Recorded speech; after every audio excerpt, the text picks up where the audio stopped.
hear this song. Here in the village, when the village leaders want to communicate something to the villagers, to the community, there's no like Facebook group or email list or text messaging, or I don't even think they have a website.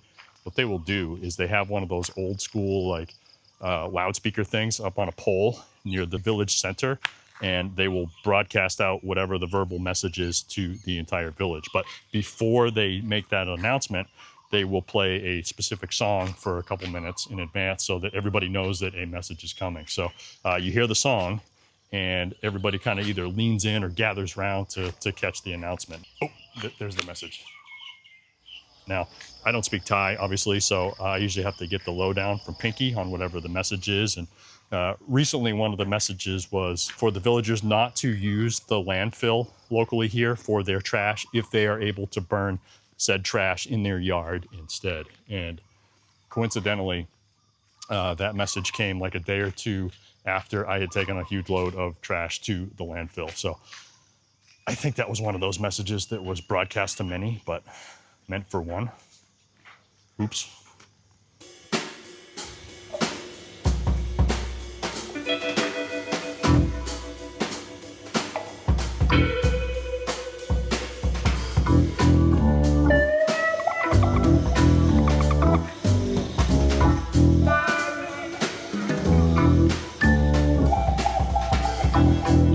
Hey, just out for a walk this morning and wanted to respond or address this recurring theme in the comments of my videos that, oh, you're wasting all your money buying a house that you don't actually own. You're not on title. Your wife's family is going to take all your money and you're going to be broke and they're going to kick you out and you're going to be penniless and homeless and your life is going to be over. Don't do that. That's stupid. And I love the extreme confidence in those statements where, you know, maybe somebody's Uncle Al back in the 90s met a girl at a bar 30 years younger than him, and in the first week bought her a house or sent her a ton of money, which probably Uncle Al had a lifetime of poor financial decisions, and this was just one of many to which he sent the vast majority of what little money he had saved up to this girl and lost it all, right? Those stories do exist.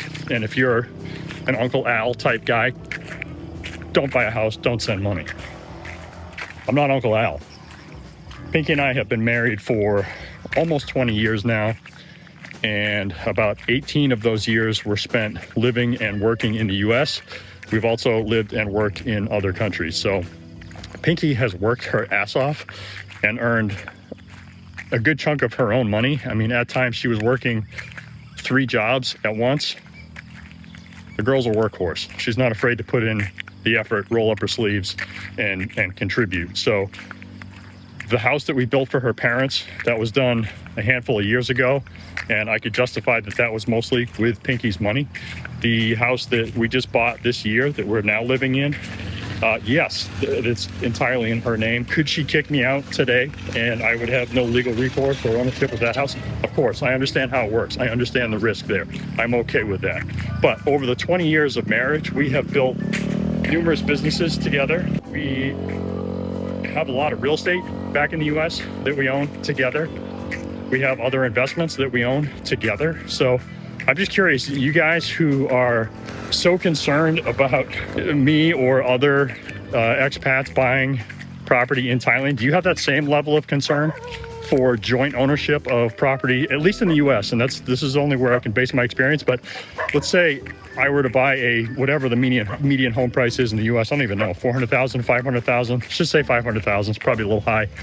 But I buy a $500,000 home in the US with my wife, and for whatever reason things go south and we separate and divorce. Well, she's probably entitled to half of that house, right? For 250 grand of value. The house that we bought here in Thailand is worth way less than that. So even if she's entitled to 100% of it, even if she gets 100% of it, it's still a much less dollar amount than what I'm putting at risk to jointly own a house in the US. So yeah, if I get kicked out 20 years into marriage, would it suck? Yes. Would it be a financial sting? Sure. Could I survive? Yeah, I could. So this is not a situation where I just met Pinky at Nana Plaza a week ago and have funneled all of my life savings into this project. So appreciate the concern, guys, but yeah, it'll be all right.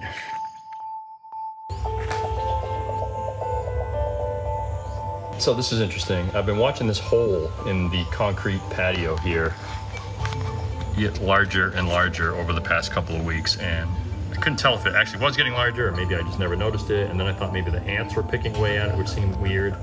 And now I come over here and there is a snake poking out of it, which I find it even stranger that they would be enlarging the hole in the concrete. But there's a snake sticking his head out of there nonetheless. I'm not sure what it is. It's either some sort of water snake or a sunbeam snake. I'm not sure. Pretty certain it's not venomous. So I'm just trying to sit here and watch him, see if he comes out further or what he's gonna do. It's really strange the way he's got himself kind of jammed in there, and he's about ready to shed. You can see his skin's really hazy and his eyes are kind of glossed over, but I don't know why he's just like, it just looks odd. Like he's not just hanging out, it seems like. I don't know if he's in distress or what, so.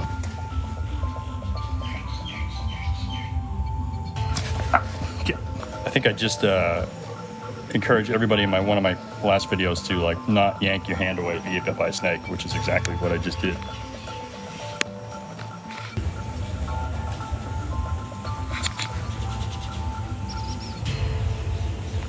That is what happens when you pull away. You make the wound worse than it needed to be.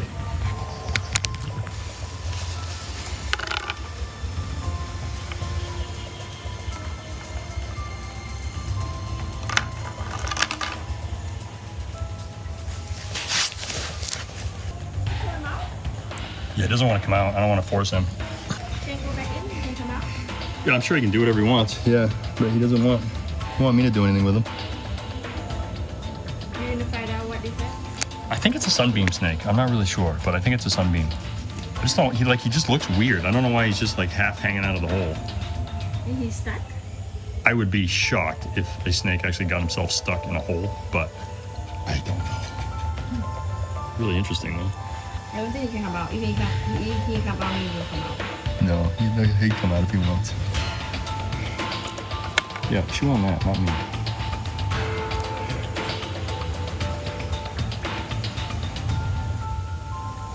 He's got ants all over him. Yeah, I don't know what's going on. I just pulled his body out a little bit and he's got ants like all over him. I don't know why he's not climbing out of there. Unless for some reason he can't, but he's got ants like literally chewing on his back. Dude.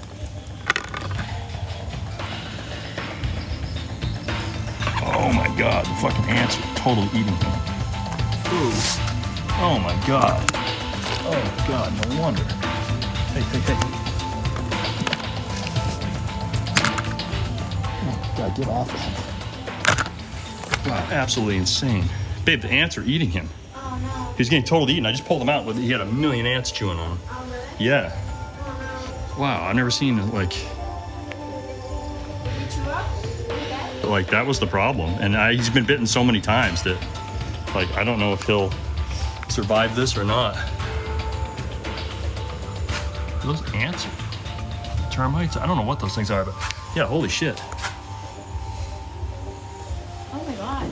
Yeah, see? Like he's about to shed, but they're eating, like they've eaten all his, Oh. they're all chewing on his back. Yeah. Yeah, wow. Oh, this ant is terrible. You recognize those damn things? Terrible chewing ant. Yeah. Really? Yeah. This is like. I'm gonna take care of them in a minute, but yeah, so this is crazy. This guy was, I don't know how he got in there. If he went in there, probably went in on his own to explore and then just got ravaged by those ants, so. I don't know how many ant bites a snake can withstand before they succumb to them. I mean, I'd like to take him in and like take care of him, but I don't know what I'm gonna do for him, so maybe clean up the wounds. It's gonna be better off, I think, if I just let him go. Hey, dude. Man. Crazy. So I've been waging an ant war here on multiple fronts over the past few weeks with various baits and things, and I just put some ant bait out a while ago for the ants in this hole. I don't know if you can see down in there, but they had no interest in the bait. Tried a couple different kinds, they didn't care. So then I just took some hot water and dumped it down there, and 2 gallons of hot water right down that hole, and none of it overflowed. So I don't know how deep that hole goes, but it's down there. So my concern obviously is it's undermining the whole concrete area here, but yeah, I can't really even see in there, but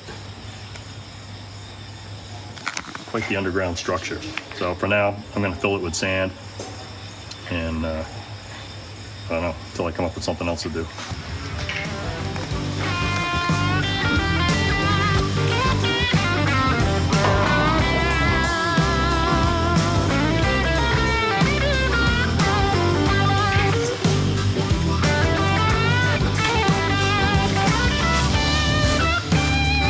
All right, wild Thailand.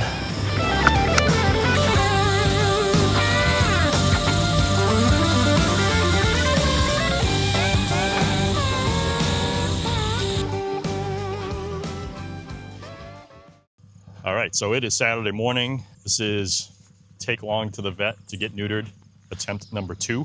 We tried to take him a couple weeks ago, and the pre-surgery blood test determined that he had some sort of tick-borne illness that we've been now treating with antibiotics and some other meds for the past couple of weeks, and his follow-up visit is today to try this again. So about ready to load him up and haul him back into town, take care of business. Just as excited to be on a leash as always. Just along.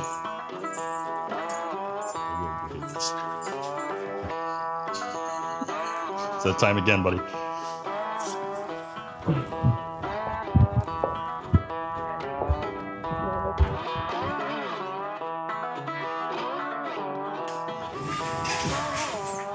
Oh, buddy.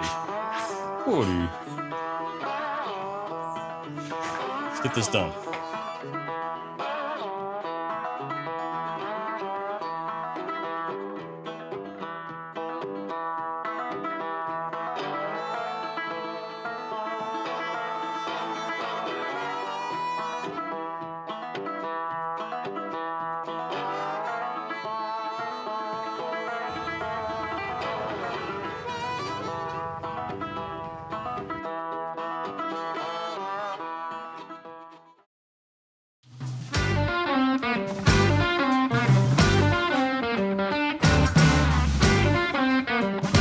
At long last, our couch has arrived.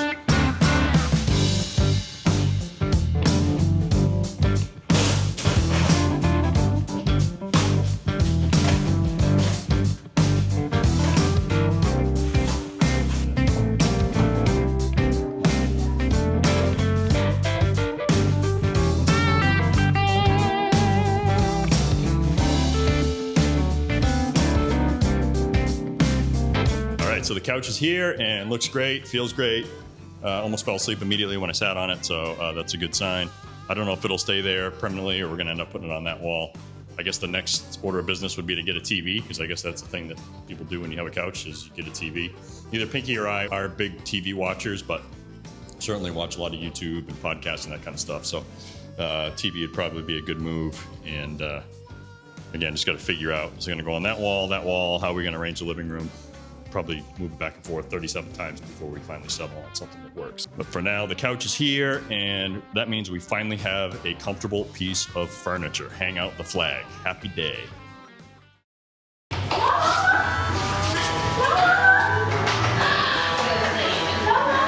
He's like, I'm not going back with you guys. Look what you did to me already.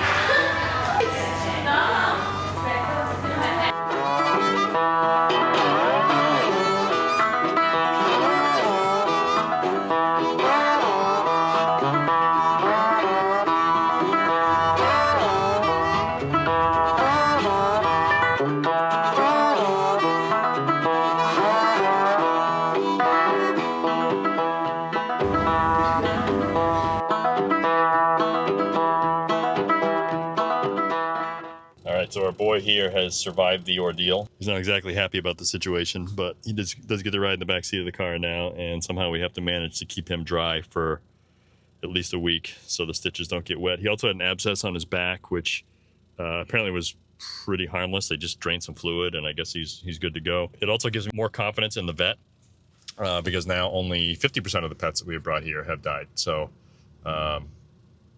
average is improving.